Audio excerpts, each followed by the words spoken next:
All right. Oh, gosh, dang, guys. All right. I'm just going to have to do this today. Mended light.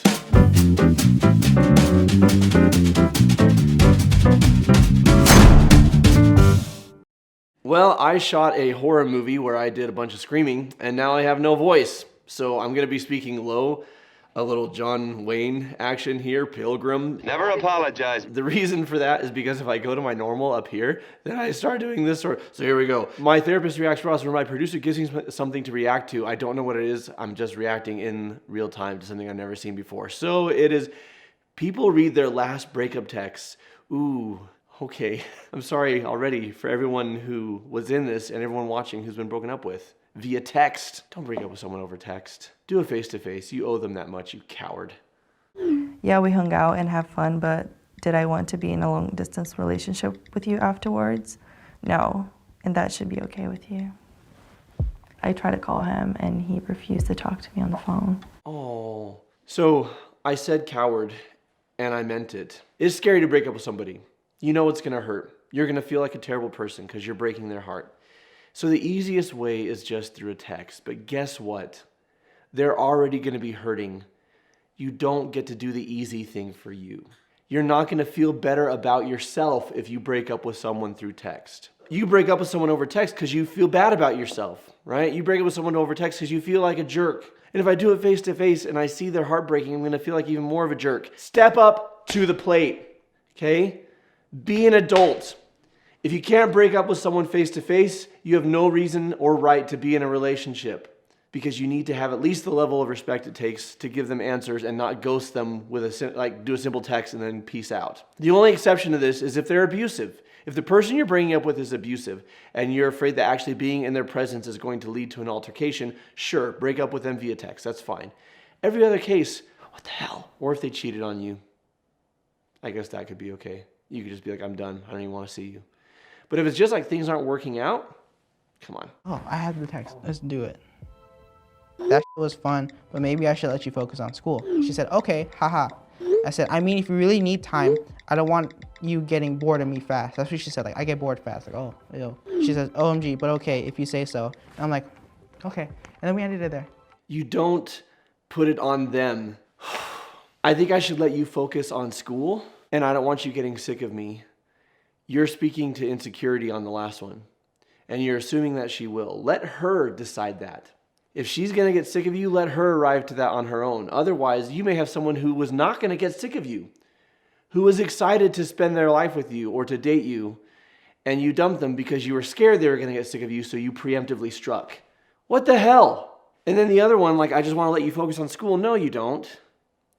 You're breaking up with her because of reasons. State those reasons and own up to it and break up with them. Don't do this passive-aggressive, get them to break up with you stuff, because they know what you're doing, and they're going to be just as heartbroken. Sorry, man. Not a lot of respect. And then I just feel better. It was the most invested I had ever been in a relationship. We had said, I love you to each other already, and then she texted me, breaking up with me. If I'm being totally honest, I've had a lot of time to think about everything, and I really only have time to focus on school. I don't think our personalities click super great at this time in my life, even though you're absolutely wonderful. I feel like my only compatible personality right now for me is Joss. For context, Joss is her cat. I'm sorry for the potential stress and frustration I've caused you. I hope you can forgive me, Sam. Okay, so first of all, as a message, that's actually pretty good. It's direct, lays out why the breakup is happening, it's compassionate, it's apologetic and taking ownership. And I understand some people are afraid they won't have the words in the moment, so they want to write it down and send it as a text or an email, or, back in the old days, like send a letter. I still think it should be done face to face. I think you can write it down if you want to have the talking points. It's even okay to write it down and be like, I want to tell you this face to face, but I'm afraid I'll stumble in my words, so I wrote this down. I'm going to read it to you. Like, to me, that's not awkward. To me, that's okay. And you can have this exact same thing.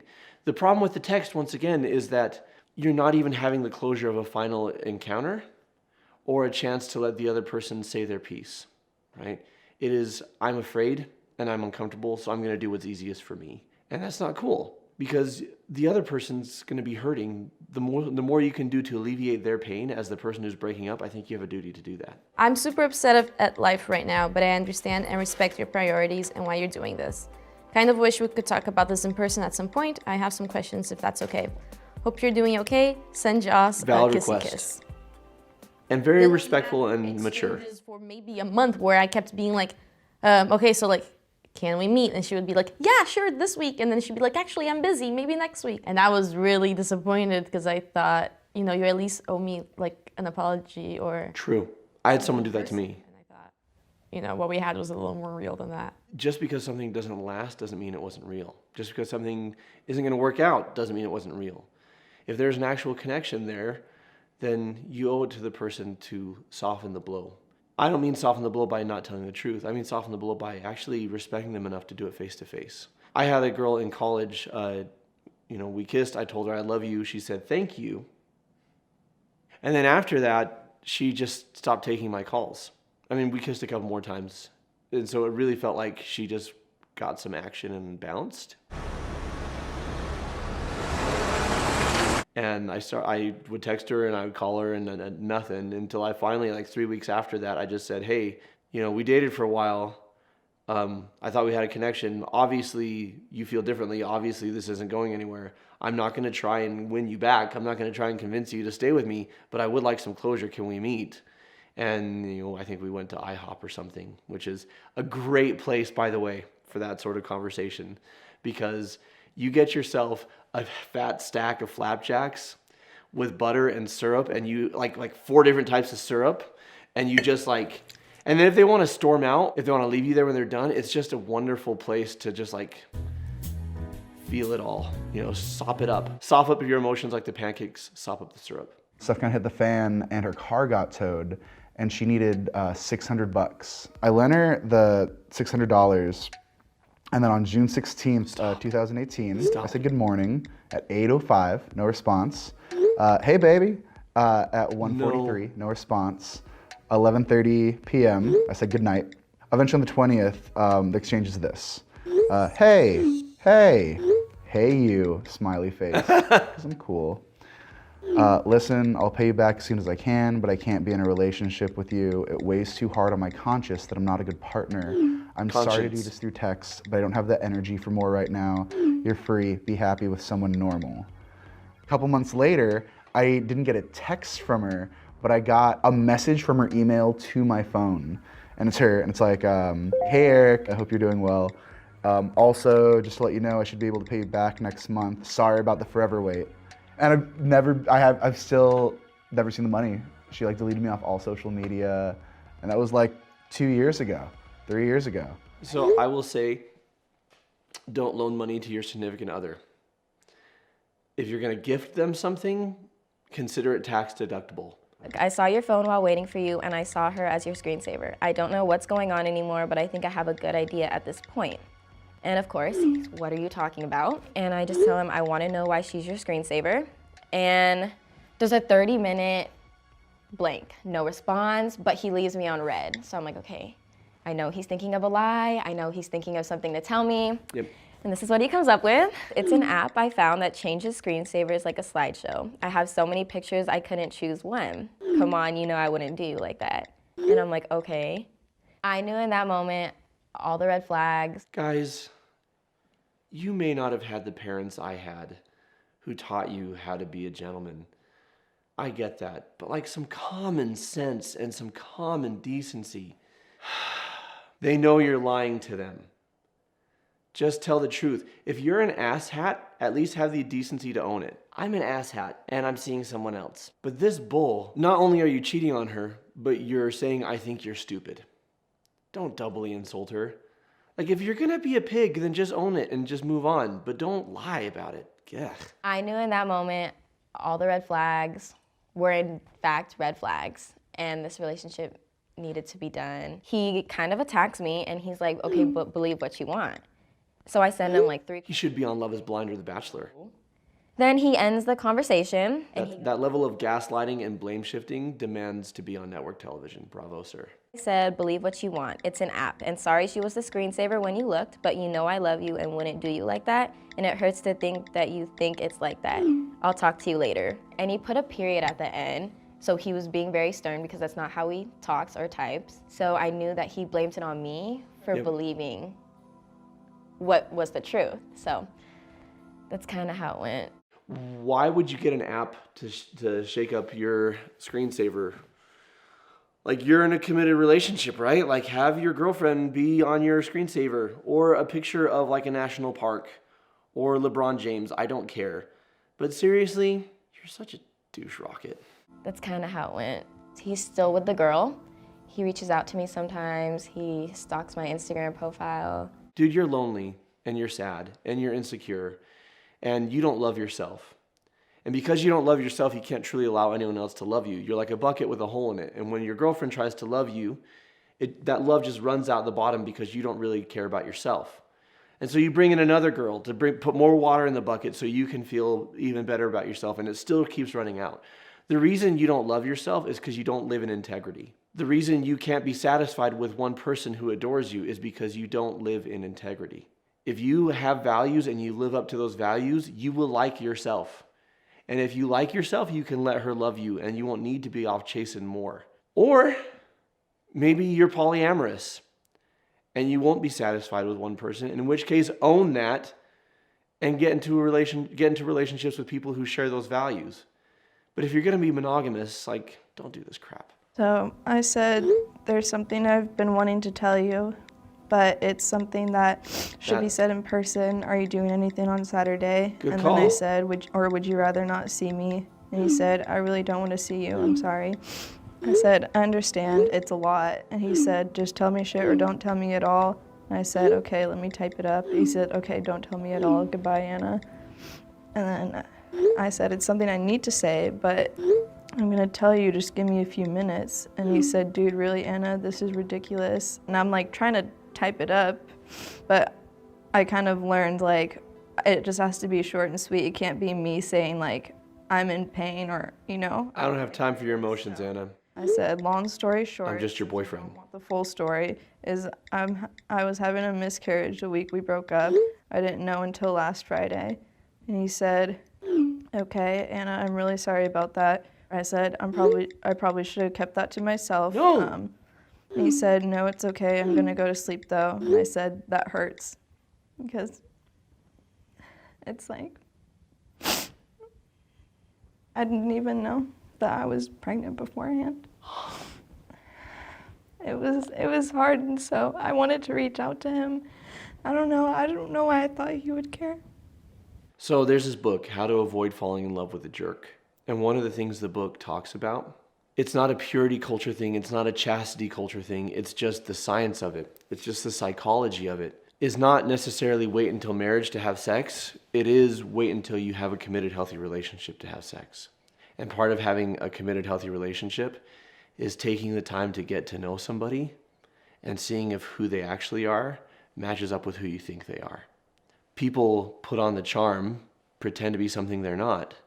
You fall in love. And then you have sex, or you have sex and then you fall in love along the way. But the point is, then something like this happens and you discover they're not who you thought they were. Yes, I mean, we live in the society we live in, like casual sexual relationships. People have them. And healthy relationships can start from casual sexual relationships. I'm not going to say that they can't. But statistically, you're playing the odds if you don't slow down to take the time to truly get to know somebody. I'm not blaming her. I'm just saying if she were in therapy with me, this is the counsel I would give her, is to take it slow. And before you take that step with somebody, see if there's somebody that if you got pregnant, would they handle it well? Would they be there for you? Right? Because this guy clearly wasn't. And to him, we don't have time for all the counsel I would give him. Oh my gosh, dude, I'm going to go to bed now? Like, I get it. There's probably on the other end of that is a scared, self-absorbed young guy who hasn't matured a lot yet. I get it. It doesn't excuse it. I'm not going to make an excuse for him. I'm just going to say, you shouldn't be having sex if you're not willing to step up and be responsible for what that could lead to, both physically or emotionally, right? He's not there for her. If someone says to you, hey, you got me pregnant, and hey, I had a miscarriage, and your response is, well, sorry about that, but I'm going to hit the sack, you have no right having sex. Just like if you can't practice gun safety, you have no right having a gun. This thing is a loaded gun. Not mine. I got a vasectomy. I shoot blanks. And I don't know why I wanted him to care too, because obviously, like, we weren't, no matter what, we weren't going to be together. I was just, like, going through something like that really changes your head. You wanted him to care because you were in a relationship with him. Every person I ever dated seriously before Alicia, I'm not in love with them anymore, but I care about them. I care about their welfare. I'm glad to see when they're happy. You know, like, they matter to me. They're part of my history. They matter to me like any relative or friend or any other person who's been dear to me. You know, anyone I've ever loved romantically or otherwise is still dear to me, whether I'm in contact with them or not. So of course she cared about what he would think. Of course she wanted him to care. I'm sorry. This hurts me to watch. This is sad. It's hard to move on when there's that constant reminder of what could have been and what, you know, I went through. And so I'm feeling hopeful, but it's hard sometimes. Yeah, for sure. Yeah. Biggest takeaways. I mean, I've shared it. Don't break up with someone over text unless they're abusive and you're afraid for your safety. Or if they cheated and you're just like, I'm out. Like, I'd say those are the 2 times you could text somebody. But if it's just not working out, give them a face-to-face. When it comes to sexuality, you know, by all means, live whatever your values are, but just be mindful that there's always risk inherent with sex. Not just the risks that they warn you about in high school of AIDS or pregnancy, but there's emotional risks. And I'm not saying they're not worth taking. I'm saying go into it with your eyes open. Take time to see if this person is who you think they are. If you enjoyed this, I've got this video of me reacting to people calling their exes to ask why it didn't work. This is actually pretty cool stuff. If your heart's been broken, if you're getting through a breakup, or if you're trying to build a healthy relationship, you can meet with a member of my team. The link is in the comments below for a complimentary 15-minute consultation with a member of our team. Has anyone ever broken up with you through text? What was that like? Let us know in the comments below.